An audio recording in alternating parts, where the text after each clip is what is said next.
और यहां की गैदरिंग को देखने के बाद मुझे लगता है कि चैलेंजेस चाहे कितने भी बड़े हों, चैलेंजेस चाहे कितने भी हों, हर चैलेंजेस को भारत मीट आउट करने की क्षमता रखता है। आप सबके चेहरे को देखने को बाद में कह सकते हैं। Chief of defence staff general Anil Chauhan, chief of naval staff admiral Dinesh Kumar Tripathi, chief of army staff general Upendra Dwivedi, defence secretary Shri Rajesh Kumar Singh, secretary defence production Shri Sanjeev Kumar, secretary DDR&D and chairman DRDO doctor Samir V Kamat, medium, small and micro enterprises के inspiring entrepreneurs, defence industry innovators and leaders, Bharat सरकार के अन्य officials, मेरे media के मित्रों, अन्य देवियों व सज्जनों, सबसे पहले मैं डिपार्टमेंट ऑफ डिफेंस प्रोडक्शन को एडवांस मैन्युफैक्चरिंग टेक्नोलॉजी जैसे इंपॉर्टेंट और रेलेवेंट सब्जेक्ट पर कॉन्क्लेव आयोजित करने के लिए हार्दिक बधाई देता हूं। साथियों, वैसे तो इस तरह के डायलॉग बराबर उपयोगी ही होते हैं, पर आज के समय में ऐसे डायलॉग और भी उपयोगी हो गए हैं, ऐसा मैं मानता हूं। जब पॉलिसीज बनाने वाले लोग, इंडस्ट्री से जुड़े हुए लोग, स्टार्टअप से जुड़ा हुआ यूथ, एकेडमिया से जुड़े रिसर्चर्स जब एक साथ बैठते हैं, तब स्वाभाविक रूप से कई नई आइडियाज भी जन्म लेती हैं।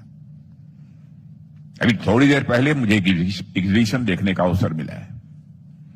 वहां मैंने अलग अलग MSMEs और इनोवेटर्स द्वारा डेवलप किए गए कई नए प्रोडक्ट्स और टेक्नोलॉजीज को भी देखा है। मुझे यह देखकर अच्छा लगा कि हमारी स्मॉल और मीडियम इंडस्ट्रीज एक नई सोच और नई टेक्नोलॉजीज के साथ आगे बढ़ रहे हैं और देश को आत्मनिर्भर बनाने में अपनी महत्वपूर्ण भूमिका का निर्वाह कर रहे हैं। आज 100 से अधिक चैलेंजेस के साथ डिफेंस इंडिया स्टार्टअप चैलेंज का 14th एडिशन भी जारी किया गया है।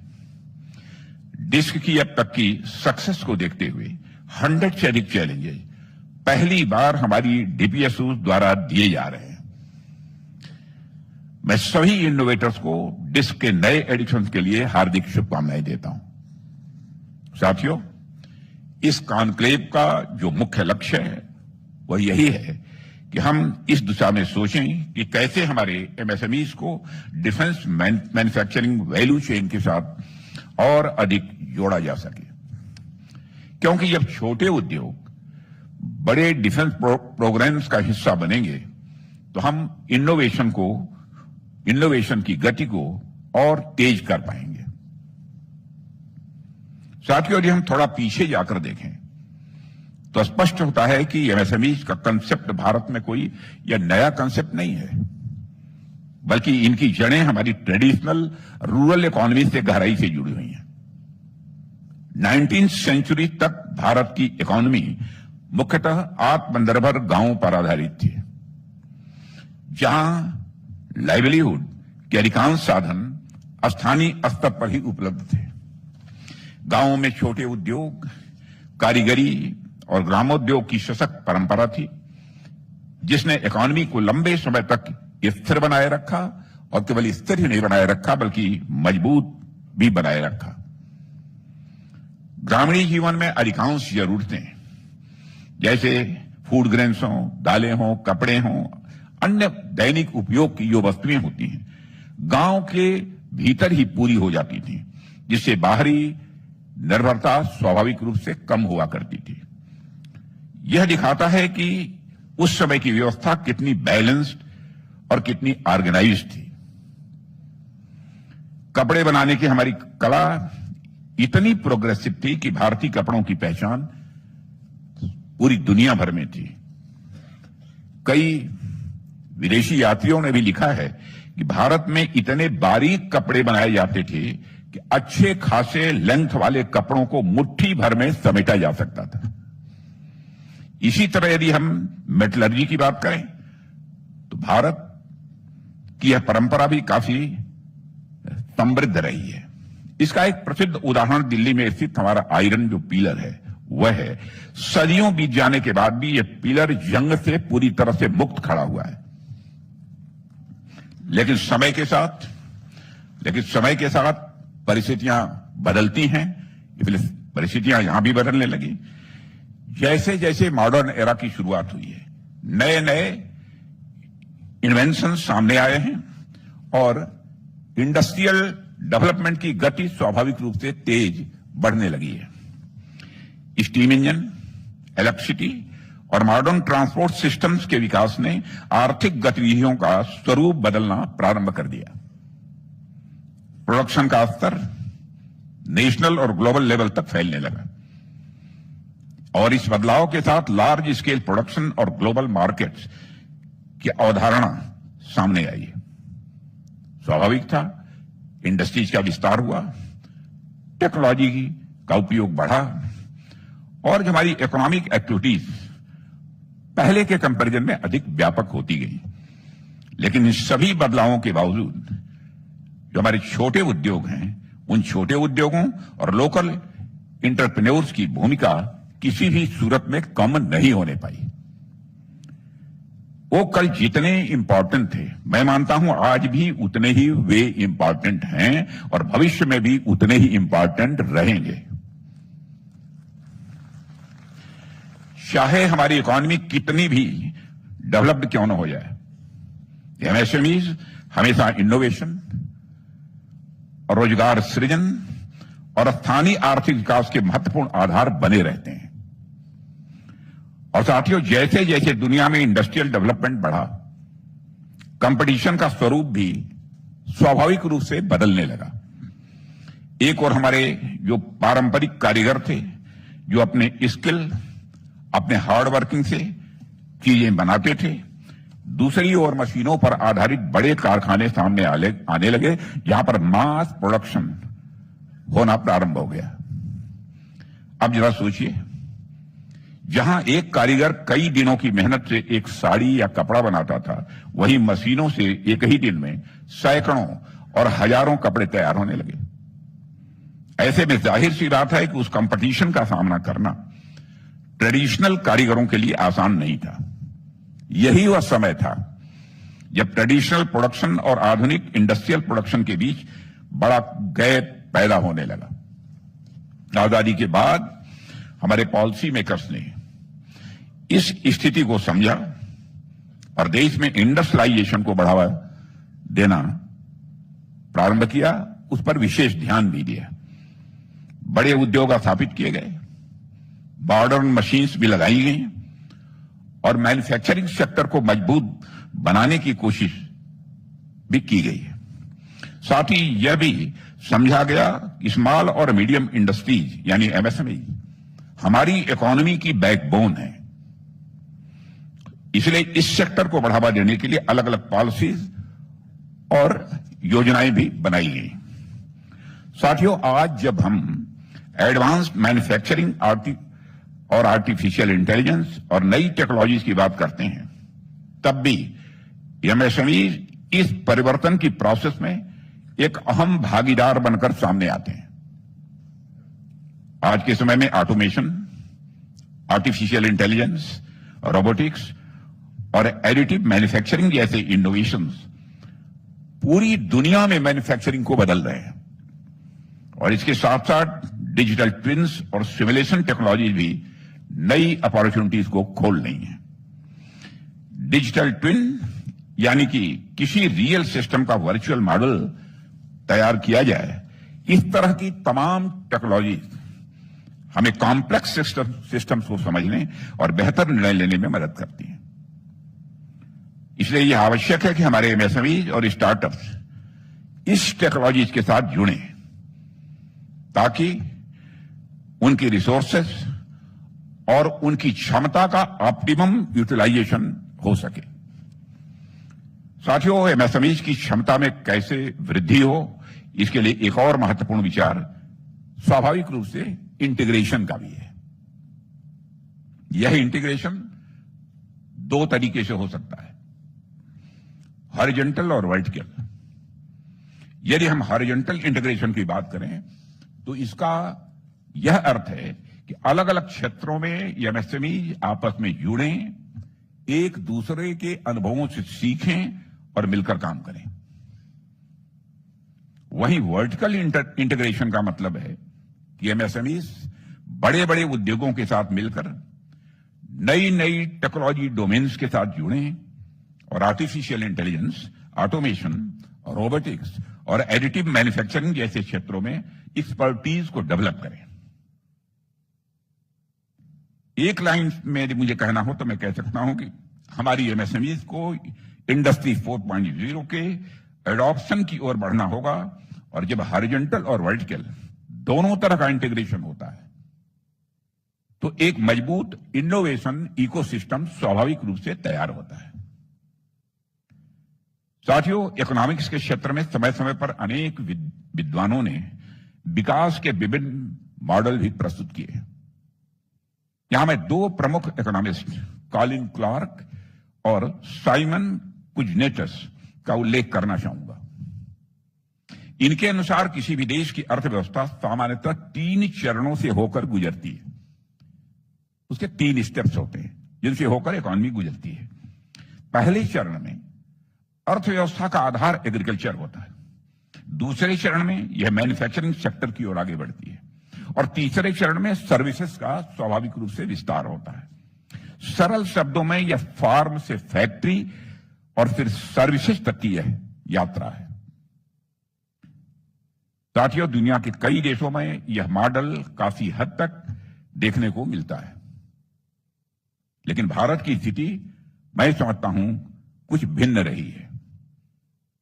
यहां ग्रामीण क्षेत्रों से शहरों की ओर माइग्रेशन तो हुआ, परंतु बड़ी संख्या में लोग ऑर्गेनाइज्ड मैन्युफैक्चरिंग में जाने की बजाय इनफॉर्मल सेक्टर में ही लगे रहे।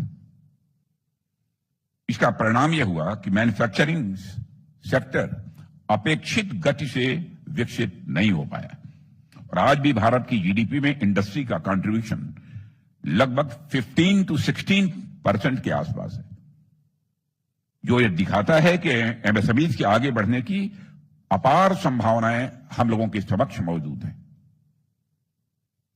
विशेष रूप से मैन्युफैक्चरिंग के विस्तार के माध्यम से हम अपनी इकोनॉमी को और अधिक मजबूत बना सकते हैं। अब इस दिशा में आगे बढ़ने की जिम्मेदारी मैं समझता हूं उद्योग जगत और हमारे इनोवेटर्स पर है, और मैं समझता हूं यह हम सभी का यह राष्ट्र धर्म है। साथियों, पिछले एक डिकेड में सरकार ने एमएसएमई सेक्टर को मजबूत बनाने के लिए कई महत्वपूर्ण कदम उठाए हैं। उसकी मैं यहां चर्चा नहीं करूंगा, आप सब जानते हैं। 2014 के बाद हमारे प्रधानमंत्री ने इस सेक्टर के विस्तार पर लगातार ध्यान दिया है। एमएसएमई के रजिस्ट्रेशन और आइडेंटिफिकेशन को आसान बनाने के लिए उद्यम पोर्टल और उद्यम असिस्ट पोर्टल जैसे डिजिटल प्लेटफॉर्म्स भी प्रारंभ किए गए हैं, ताकि छोटे इंडस्ट्रीज को फॉर्मल इकोनॉमी से जोड़कर उन तक सरकारी योजनाओं का लाभ सही तरीके से पहुंचाया जा सके। अगर मैं आंकड़ों की बात करूं तब भी यह परिवर्तन साफ देखने को मिलता है। 2012-13 के आसपास देश में एमएसएमईज का नंबर अप्रॉक्सीमेटली 4.67 करोड़ था, लेकिन आज हाल के आंकड़ों के अनुसार यह संख्या लगभग 8 करोड़ के आसपास पहुंच गई। यानी पिछले लगभग एक डिकेड में इस सेक्टर में काफी एक्सपेंशन हुआ है, तभी न इतनी बड़ी संख्या हमको देखने को मिल रही है। और यह वृद्धि बताती है कि हम सभी के प्रयासों के फलस्वरूप देश में इंटरप्रेन्योरशिप की भावना लगातार बढ़ रही है, और हमारे छोटे उद्योग अब आर्थिक विकास में बहुत ही महत्वपूर्ण भूमिका का निर्वाह कर रहे हैं। इस बार के बजट में भी आपने देखा होगा कि हमारे प्रधानमंत्री के नेतृत्व में सरकार ने एमएसएमईज को मजबूत करने की दिशा में कई प्रयास किए हैं। साथियों, जैसा कि हम सब जानते हैं कि आईडेक्स और अदिति एक गेम चेंजर इनिशिएटिव के रूप में हमारे सामने आए हैं। इसके माध्यम से स्टार्टअप्स, इनोवेटर्स और एमएसएमईज को यह अवसर मिलता है कि वे आर्म्ड फोर्सेस की जरूरतों के लिए एक नए सॉल्यूशन डेवलप करें। और जब डिफेंस सर्विसेज को किसी खास टेक्नोलॉजी या कैपेबिलिटी की रिक्वायरमेंट होती है तो हमारे यंग इनोवेटर्स उस समस्या का समाधान खोजने की कोशिश करते हैं। अगर उनका सॉल्यूशन सफल होता है तो आगे उसके डेवलपमेंट और प्रोक्योरमेंट का रास्ता स्वाभाविक रूप से खुल जाता है। अगर हम आईडेक्स की अब तक की प्रोग्रेस देखें तो यह पहल काफी प्रभावी सिद्ध हुई है और मुझे बताते हुए खुशी भी हो रही है और साथ ही साथ मेरे अंदर भी एक सेंस ऑफ प्राइड पैदा हो रही है, गौरव की अनुभूति हो रही है कि पिछले माह यानी फरवरी 2026 के अंत तक करीब 676 स्टार्टअप्स, एमएसएमईज और इंडिविजुअल इनोवेटर्स इससे जुड़ चुके हैं। 548 कॉन्ट्रैक्ट साइन हुए हैं और 566 चैलेंजेस लॉन्च किए जा चुके हैं और इनमें से 58 प्रोटोटाइप्स को प्रोक्योरमेंट के लिए क्लियरेंस मिल चुका है, जिनकी अप्रॉक्सीमेट वैल्यू लगभग 3,853 करोड़ रुपए है। 45 प्रोक्योरमेंट कॉन्ट्रैक्ट्स भी साइन किए जा चुके हैं, जिनकी वैल्यू करीब 2,326 करोड़ रुपए है। और ये आंकड़े बतलाते हैं कि आज इनोवेशन धीरे धीरे प्रोडक्ट्स और टेक्नोलॉजीज के रूप में सामने आ रहा है और इसमें हमारे स्टार्टअप और एमएसएमईज की भूमिका महत्वपूर्ण है भी, लेकिन मैं मानता हूं कि इनकी भूमिका, इनका रोल पहले के कंपैरिजन में और अधिक मजबूत होता जा रहा है। साथियों, मुझे देखकर भी खुशी हुई है कि इस कार्यक्रम के सेशंस में ऐसे विषयों पर चर्चा हो रही है तो हमें एमएसएमई से, जो हम पहले एमएसएमई से सीधे नहीं जोड़े जाते थे, पहले एमएसएमई का नाम लेते ही हमारे मन में नट, बोल्ट, पाइप या छोटे मैकेनिकल पार्ट्स की तस्वीर स्वाभाविक रूप से आती थी। लेकिन आज MSME artificial intelligence, robotics, automation और एडवांस मैन्युफैक्चरिंग जैसे क्षेत्रों में काम कर रहे हैं। यह कोई छोटी बात नहीं है, एक मेजर अचीवमेंट है एमएसएमई का।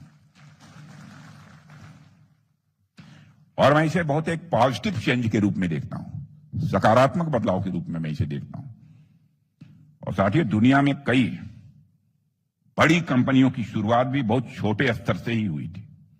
आप जानते हैं कई के बारे में। कई इनोवेशंस की शुरुआत एक छोटे गैरेज या वर्कशॉप से प्रारंभ हुई और बाद में वही प्रयास बड़े ग्लोबल इंटरप्राइजेज में बदल गए। इसका संदेश साफ है कि कई बार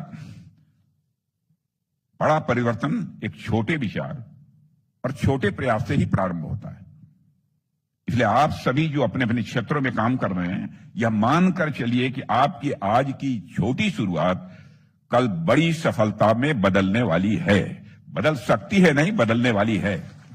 मैं इस कॉन्फिडेंस से यह बात मैं कह रहा हूं।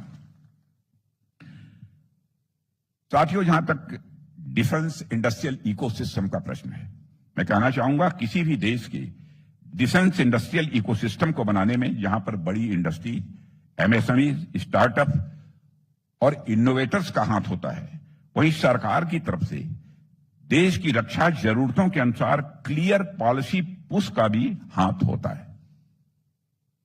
आज जब पूरी दुनिया रूस और यूक्रेन के साथ साथ ईरान, इजराइल के बीच जारी संघर्ष को देख रही है, तो हम साफ देख सकते हैं कि फ्यूचर वॉरफेयर में ड्रोन्स और काउंटर ड्रोन टेक्नोलॉजी की बहुत बड़ी भूमिका है। आज भारत में एक ऐसे ड्रोन मैन्युफैक्चरिंग इकोसिस्टम के निर्माण की जरूरत है जिसमें हम पूरी तरह से आत्मनिर्भर हों। इसकी आवश्यकता महसूस की जा रही है और यह आत्मनिर्भरता सिर्फ प्रोडक्ट के स्तर पर नहीं होनी चाहिए, बल्कि कंपोनेंट के स्तर पर भी जरूरी है। यानी ड्रोन की मॉल से लेकर सॉफ्टवेयर, इंजन और बैटरी सभी भारत में ही बने। मैं जानता हूं कि यह काम कोई आसान नहीं है, क्योंकि अधिकांश देशों में जहां ड्रोन्स बनते हैं वहां कई क्रिटिकल कंपोनेंट्स एक देश, और मैं जानता हूं आप भी जानते हैं कि विशेष रूप से चीन से इंपोर्ट किए जाते हैं। भारत की डिफेंस प्रिपेयर्डनेस और स्ट्रेटेजिक ऑटोनॉमी के लिए जरूरी है कि भारत ड्रोन मैन्युफैक्चरिंग में पूरी तरह से आत्मनिर्भर बने। कभी कभी लोग कहते हैं कि अब इतनी जल्दी कैसे बनेगा। मुझे तो साफ दिखाई दे रहा है कि आगामी कुछ वर्षों में इस मामले में भारत आत्मनिर्भर बनकर रहेगा। दुनिया की कोई ताकत हमको रोक नहीं सकती। और आप लोगों को देखने के बाद तो स्वाभाविक रूप से मेरी हौसला अफजाई भी हुई है। इस काम में देश को आप सभी की जरूरत है। सरकार की तरफ से आपको हर प्रकार का समर्थन जो चाहिए वह प्राप्त होगा। मैं देश का रक्षा मंत्री होने के नाते आपको मैं विश्वास दिलाता हूं। हम सबको मिलकर मिशन मोड में काम करना होगा ताकि 2030 तक भारत इंडिजिनस ड्रोन मैन्युफैक्चरिंग का ग्लोबल हब बन जाए। और साथियों, आए दिन हम नए स्टार्टअप्स की सक्सेस स्टोरीज को भी देखते रहते हैं, बराबर ये देखने को मिलती है। आप सभी अवगत होंगे, अभी कुछ ही समय पहले कई स्टार्टअप्स ने हमारी सर्विसेज से प्रोक्योरमेंट कॉन्ट्रैक्ट्स सिक्योर किए। और इसके अलावा भी ओवरऑल देखें तो कभी कोई स्टार्टअप अपने बिल्कुल यूनिक आइडिया से सोसाइटी के में चेंज लाने के माध्यम बन रहे हैं।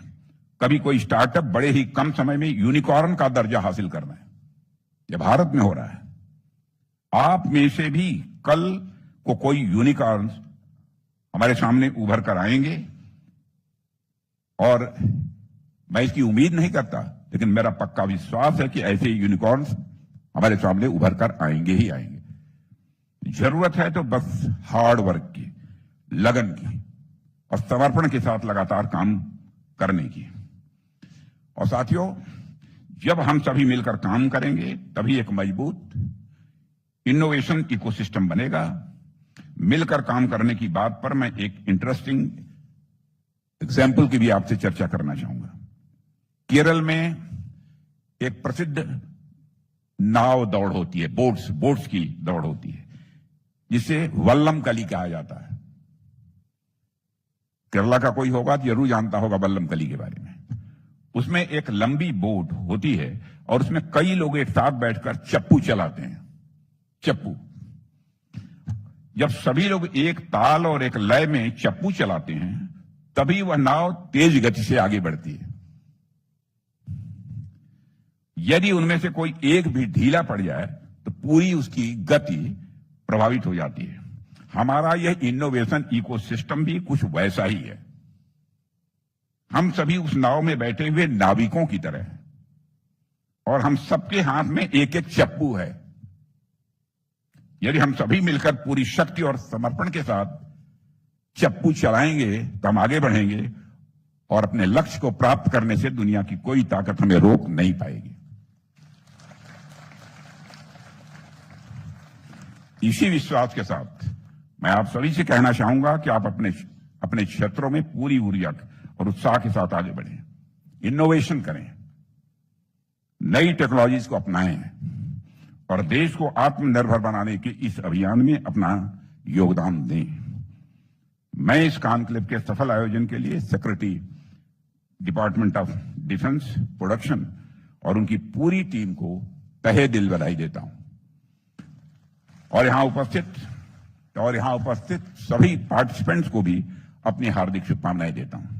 मुझे पूरा विश्वास है कि यहां होने वाली चर्चाएं और विचार आने वाले समय में देश के डिफेंस मैन्युफैक्चरिंग इकोसिस्टम को और अधिक मजबूत बनाने में अपनी बहुत ही महत्वपूर्ण भूमिका निभाएंगे। इसी निवेदन के साथ और आप लोगों से बहुत अधिक अपेक्षा करते हुए, और अपेक्षा मैं जानता हूं सामान्यतः मेरी अपेक्षा खाली नहीं जाएगी, पूरी होकर रहेगी। मैं पुनः आप सबको शुभकामनाएं देता हूं और अपना निवेदन समाप्त करता हूं।